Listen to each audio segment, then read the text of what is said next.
ദൈവനാമം മഹത്വപ്പെടുമാറാകട്ടെ.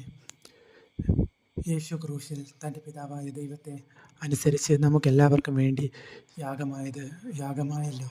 അതുകൊണ്ട് നാമും നമ്മുടെ ജീവിതകാലം മുഴുവനും യേശുവിനെ അനുസരിക്കാൻ, ദൈവകൽപ്പനകൾ പ്രമാണിക്കാൻ, യേശുവിൻ്റെ ഹിതത്തിൽ ജീവിക്കാൻ ബാധ്യസ്ഥരാണ്. കാരണം യേശുവിൻ്റെ രക്തത്താലാണ് നമ്മുടെ പാപങ്ങൾ മോചിച്ചിരിക്കുന്നത്. നമുക്ക് പഴയ നിയമത്തിൽ അബ്രഹാമിനെ കാണുവാൻ സാധിക്കും. അബ്രഹാമിന് ഏതാണ്ട് 125 വയസ്സോളം ഉള്ളപ്പോൾ ആയിരിക്കാം. ഞാൻ കൃത്യമായിട്ട് പറയുന്നില്ല. ഞാനൊരു ചരിത്ര പുസ്തകത്തിൽ വായിച്ചു, ഏതാണ്ട് 125 വയസ്സുള്ളപ്പോഴാണ് ഇസഹാക്കിനെ യാഗം കഴിക്കാൻ കൊണ്ടുപോകുന്നത്. അതായത് ഇസഹാക്കിന് ഏതാണ്ട് 25 വയസ്സുള്ളപ്പോൾ.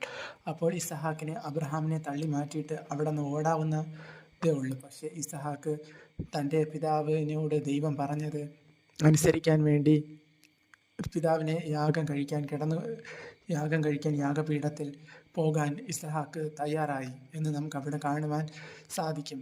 അങ്ങനെ ഇസഹാക്ക് യാഗപീഠത്തിൽ കയറുവാൻ അപ്പനെ അനുസരിച്ചതുകൊണ്ടും ദൈവത്തിൻ്റെ പദ്ധതി കേട്ടതുകൊണ്ടും ഇസഹാക്ക് പിൻകാലത്ത് അനുഗ്രഹിക്കപ്പെടുകയും ഇസഹാക്കിൽ നിന്ന് യാക്കോബ്, അതായത് ഇന്നത്തെ ഇസ്രായേൽ ഉണ്ടാകുന്നതുമായ കാഴ്ച നമുക്ക് കാണുവാൻ സാധിക്കും.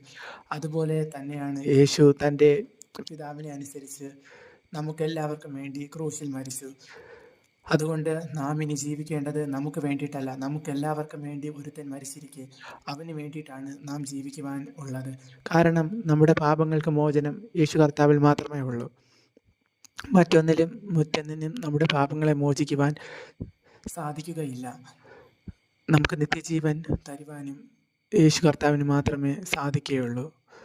അതുകൊണ്ട് നാം യേശു കർത്താവിൻ്റെ കൽപ്പനകൾ പ്രമാണിക്കണം, വചനത്തിൽ ജീവിക്കണം, നാം പ്രാർത്ഥിക്കണം, ബൈബിൾ വായിക്കണം. ആമേൻ.